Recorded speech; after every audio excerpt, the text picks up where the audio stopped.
Au début de l'année 1959, un groupe d'étudiants passionnés de sport de glisse a décidé de se réunir et de partir en expédition de camping à travers les montagnes de l'Union soviétique.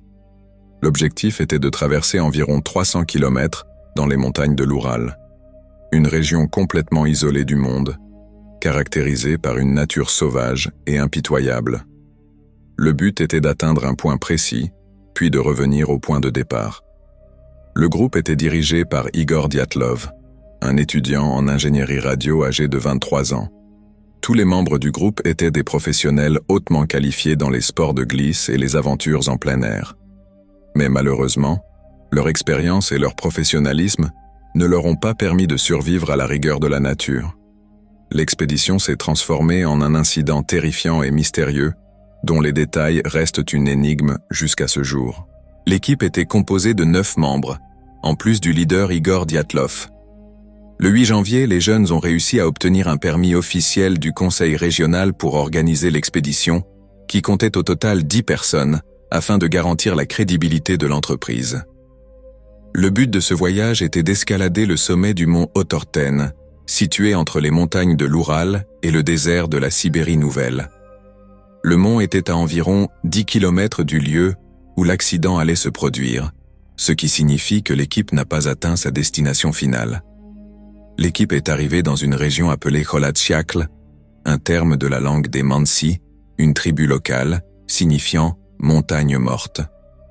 Ce nom a été donné en raison de l'isolement total de la région, si bien que, sans l'incident, peu de gens en auraient entendu parler, à l'exception des tribus locales.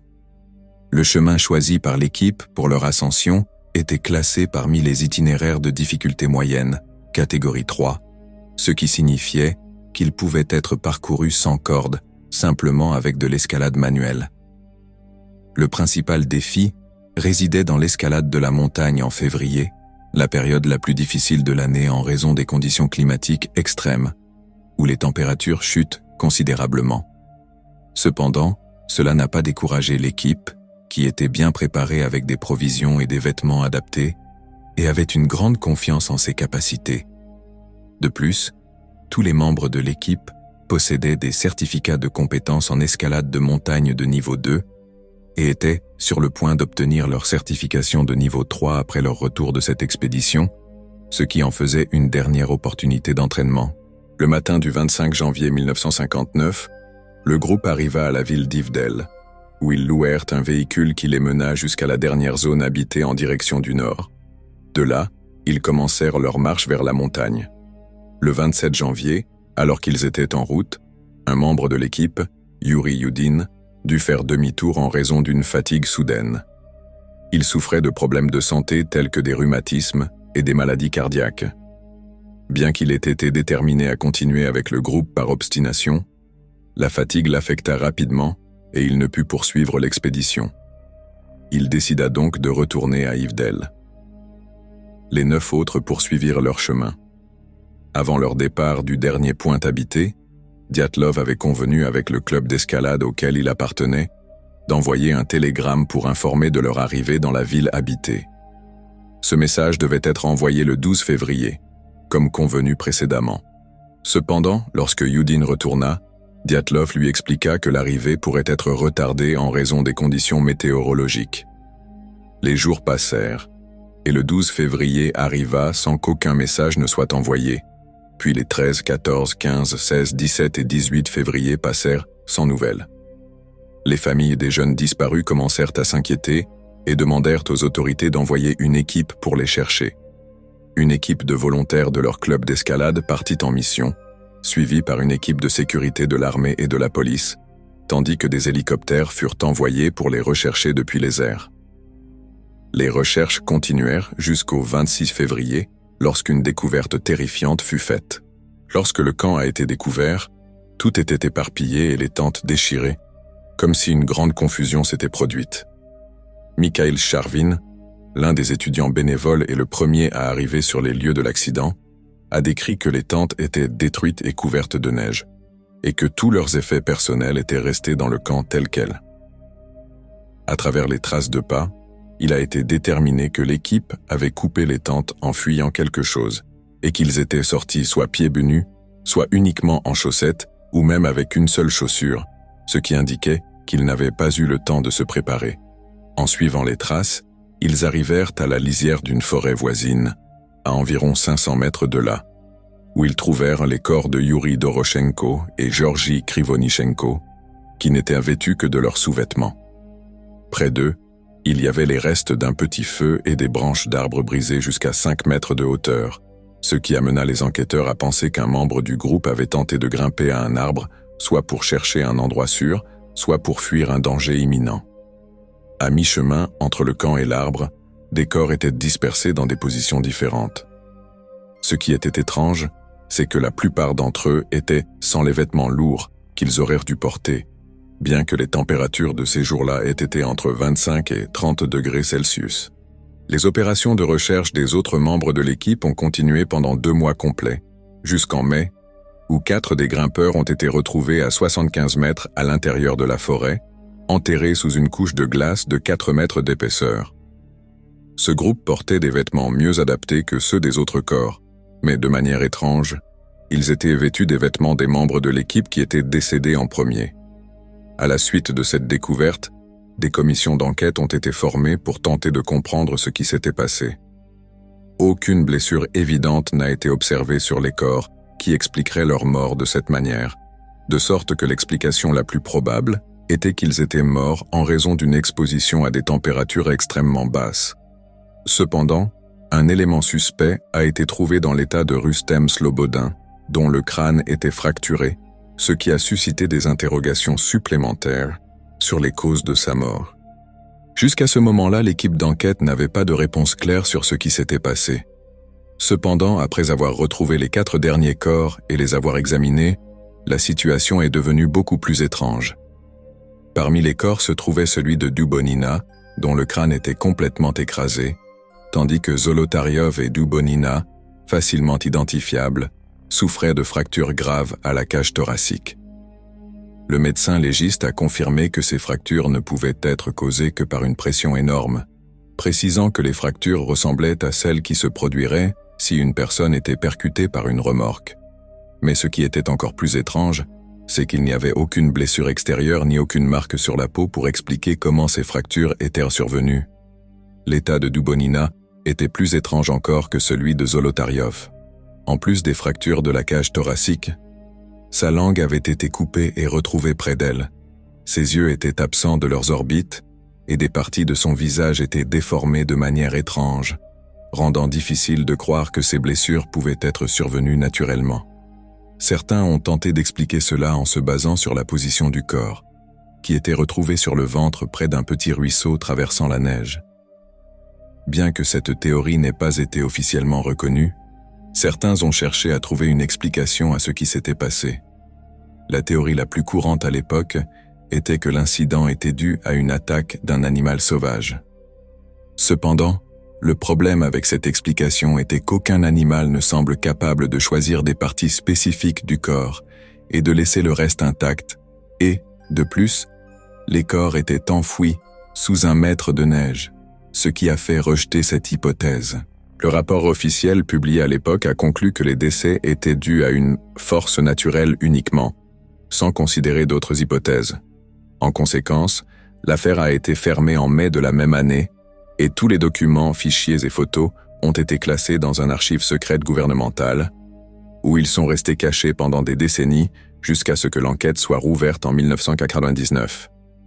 Après 50 ans, la Fondation Dyatlov a été créée dans le but de commémorer l'incident.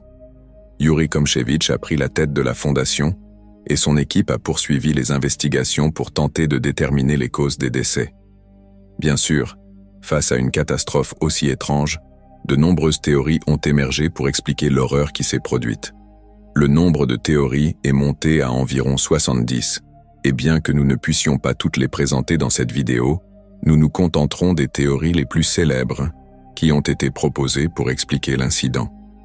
L'une des premières théories proposées était que l'incident était le résultat d'une attaque de la part des tribus Mansi, mentionnées au début de l'épisode, qui vivent près du lieu de l'accident. Ces tribus considèrent la montagne comme un lieu sacré et estiment qu'aucun étranger ne doit franchir certaines zones de la montagne. Cela pourrait expliquer pourquoi la tribu aurait attaqué un groupe étranger à leur région. Cependant, comme nous l'avons mentionné, il n'y avait aucune trace de pas autour du site, à l'exception de celle des membres de l'expédition, ce qui rend difficile la confirmation de cette théorie. De plus, en dehors de la question des traces de pas, il n'y a aucune raison logique pour que la tribu agisse avec une telle violence. En règle générale, les membres des Mansi traitent les alpinistes qui visitent la région de manière non violente, en les éloignant de leurs frontières, sans recourir à la violence ou au meurtre. Une autre théorie qui a été proposée était celle de l'avalanche, une explication qui a été adoptée par le gouvernement soviétique puis par le gouvernement russe plus tard. Selon cette théorie, pendant que l'équipe dormait dans sa tente, une avalanche soudaine se serait produite, déversant des tonnes de neige sur le camp.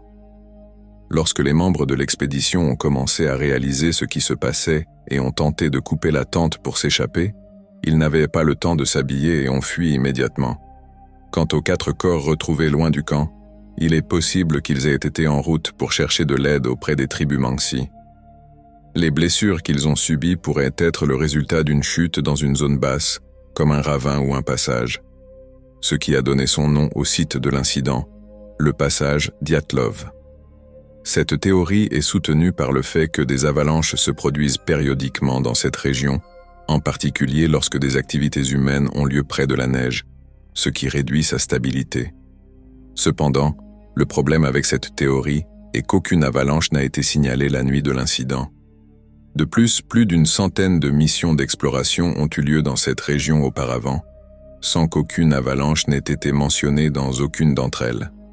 En outre, certaines analyses ont montré que le parcours de l'avalanche, si elle s'était produite, n'aurait pas couvert les traces de pas autour du camp, et le camp lui-même aurait été complètement enseveli sous la neige, comme cela arrive habituellement dans de tels incidents.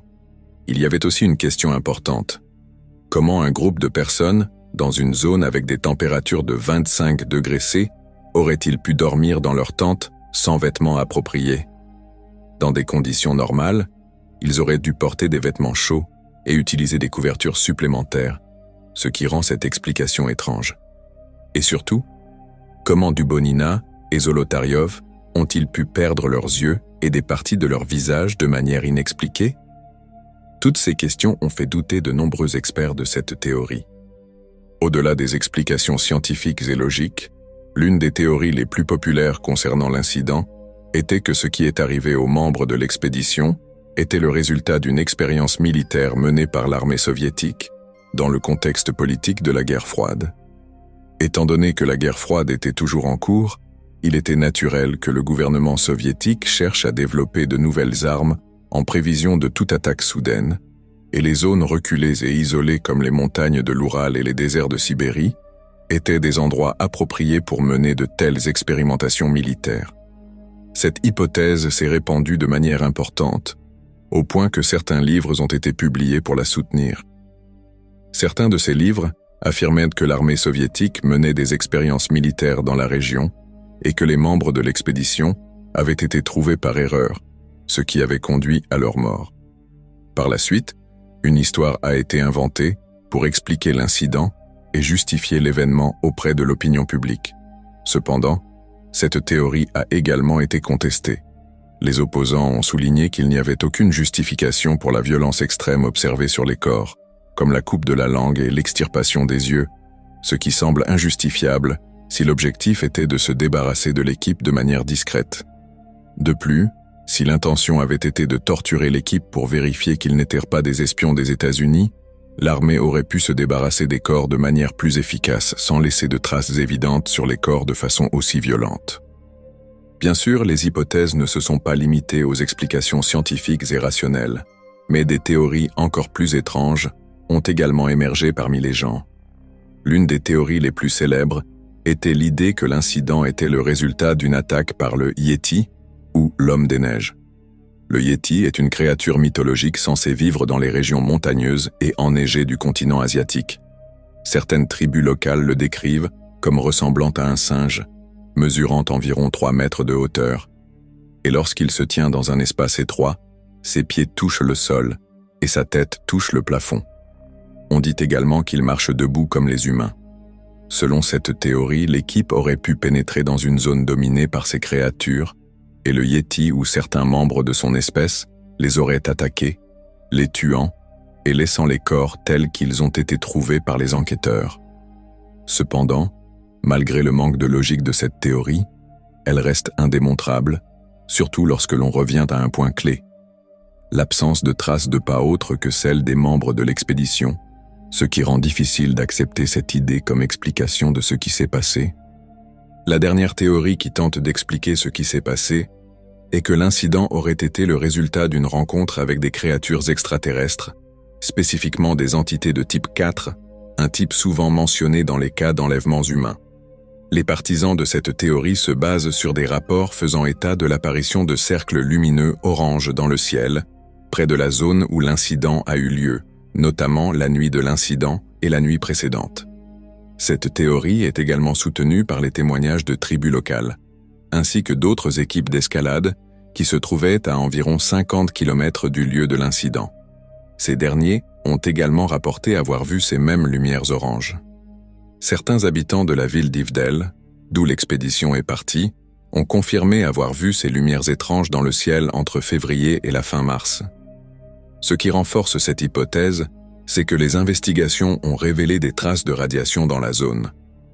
De manière surprenante, Leonid Nikitic, l'officier de police qui a dirigé l'enquête sur l'incident, a déclaré que lui et son équipe avaient eux-mêmes vu ces lumières pendant l'enquête, mais qu'ils avaient reçu l'ordre de ne pas en parler. Cela n'a donc pas été mentionné dans les rapports d'enquête ou dans la presse qui couvrait l'incident. Ce n'est qu'en 1990 qu'il a publié un article où il a avoué avoir vu ces lumières extraterrestres. Le plus étrange dans cette affaire est que l'enquête sur l'incident a été rouverte en 2020. Lors d'une conférence de presse, le porte-parole du gouvernement russe a présenté un dossier d'environ 400 pages contenant les détails de l'incident.